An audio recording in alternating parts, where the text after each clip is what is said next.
So a good friend of ours, who's also a musical theater writer, was going through a tough time a few years back and reached her breaking point. She had become disillusioned with the entire theater community and the process of trying to write, rewrite, and then get a show produced. So she made herself a plan for temporary escape. She was going to go out that night, meet someone who had nothing to do with theater, and have sex with them. So something you should know about our friend is that I'm gonna take this. Oh, it was a good move. So something you should know about our friend is that once she decides to do something, it tends to get done. And so a few hours later, she was back in her apartment with a very fine, upstanding gentleman who worked in finance. Now, at the time, our friend had a roommate she didn't know very well, so whenever she'd bring a boy back to her room, as a courtesy, she'd turn on her TV and play whatever was in the DVD player, so her roommate would not have to hear all that was going on.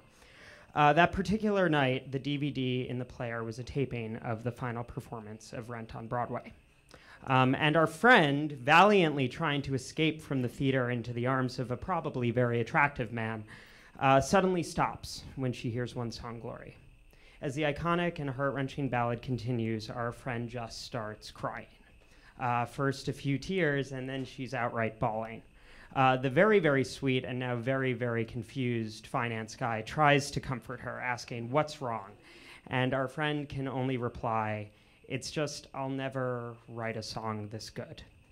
And then through the tears she says, "I think you should go. I just need to be alone with Rent."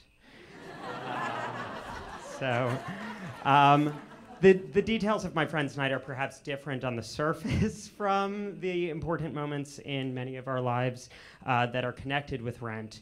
But I do think this story illustrates the profound relationship that most musical theater writers have with Jonathan Larson's work and Rent in particular. So many of us at completely inopportune times have burst out crying to one song or another that Jonathan Larson has written, overcome with the sense that here was an ideal that we would spend our entire lives trying to live up to. You see, Rent came out at a time when those of us who loved musical theater but also wanted it to feel as contemporary and meaningful and brave as it once did during the eras of Sondheim or Rodgers and Hammerstein, we didn't have many examples to look to. And then Rent came out, and kids were passing it around like it was some mix between A Miracle Cure and Contraband. It was edgy, ambitious, cool, but it was also more than that. It dealt with very serious and very scary issues and was courageous enough to, in the end, find hope. It wasn't cheap sentimentality or naivete, but it was Jonathan Larson showing all of us, particularly I think those of us who wanted to be writers, that this was one of the most powerful things that art and especially musical theater can do, to stare unflinchingly at the world as it is, while at the same time reminding you of the never-ending strength of the human spirit to overcome the greatest obstacles. I, like my friend, probably will never write a song that good, but I'm so humbled by this grant, and being here and being reminded of what he did really makes me want to keep trying. And so just very quickly, some thank yous. I'd like to thank my parents for not only introducing me to theater, but being so supportive, showing up to every reading, even the ones that were 4 hours long. My brothers for being way more put together and stable than I'll ever be in life. You guys are an example of what I want to live up to. My boyfriend Justin for being so consistently loving and for giving some of the most incisive dramaturgical notes anyone's ever given me, and it's harsh. And every teacher I've ever had, but particularly Lisa Hershey, Deborah Pressman, Roger Copeland, Anton Dudley, and Jack DePalma. And obviously the American Theater Wing, Jonathan Larson and the Larson Family, and finally, Tim, I'd like to thank you for getting excited about the same crazy ideas, for consistently challenging me to be a better writer, for your beautiful music, and a really wonderful friendship. I don't think I could write with anyone else. Thanks, Charlie.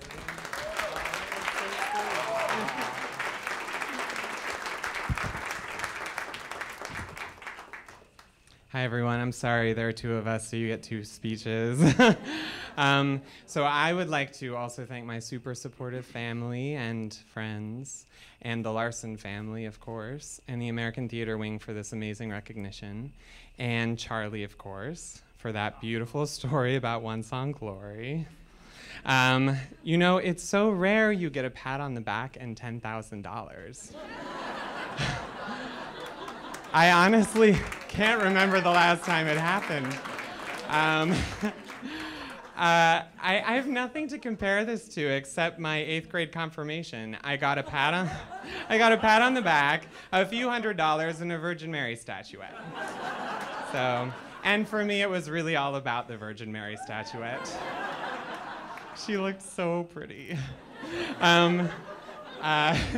And actually, if you handed me a Virgin Mary statuette right now, this evening would be complete.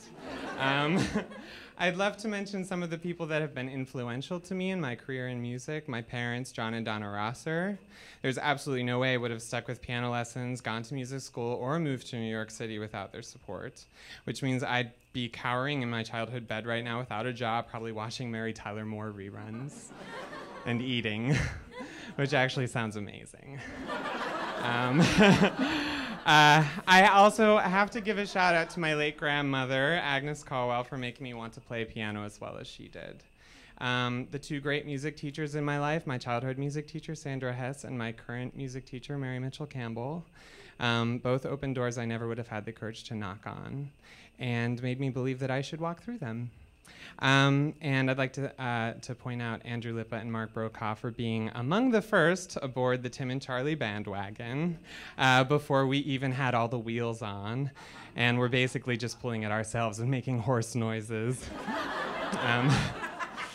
Yep, there's a metaphor. And everyone responsible for this grant and responsible for honoring Charlie and I with it, I really can't tell you what it means to us. And to me, I just want to squeeze the crap out of you one by one until no one is left standing. I sincerely feel so honored and affirmed, and I'm dying to tear into my projects now. I know this organization isn't requiring anything more from us, but you are dealing with a straight A student here with a lot of Catholic guilt. And I'm going to try to make you all so happy you did this. And I'm planning to pull Charlie right down along with me. So thank you very much. He's horrible. He's like everyone. When you're a famous musician and when I have a wife of my own, we'll forget about this. We'll be the same. No, not us. I don't care how old I get. I will never treat my dancing boy this way. When I have a boy of my own, I won't scare him or beat him or treat him unfair. From the day that I find him, I'll hold him and I'll remind him how deeply I care. I'll be there when I have a boy of my own. When I have a boy of my own, I will let him keep dancing no matter the price. I'll never command him, I'll just understand him and give him advice. I'll be nice when I have a boy of my own. He'll feel wanted and talented. He'll feel warmth and security. He'll feel special. 'Cause I'll let Yes, him know I'll let how sometimes Yes, dreams I'll let can come him know. true. He'll know how much I worship him. He'll know how much I do for him. He'll feel special. 'Cause I'll make you Yes, feel I'll make him the way feel. that I feel around you. What? I'm sorry. I'm sorry if it's something you can't say, but it's how I feel. Wait. When I have a boy of my own, all his steps will be quiet and subtle like yours. Well, then mine will be fearless, with dancing that every man in the world just adores, much like yours. When I have a boy, when I have a boy, when I have a boy of my own, he'll be sweet when I'm sad and he'll help me to cope. It'll be just like magic, he'll take everything that's tragic and turn it to hope. I'll have hope when I have a boy of my own. I know he'll be my compliment. I know he'll be my everything. I'll feel special, and he'll stay. Yes, he'll stay for many years. Yes, he'll stay with me. I'll feel love and security. I'll have something worth living for.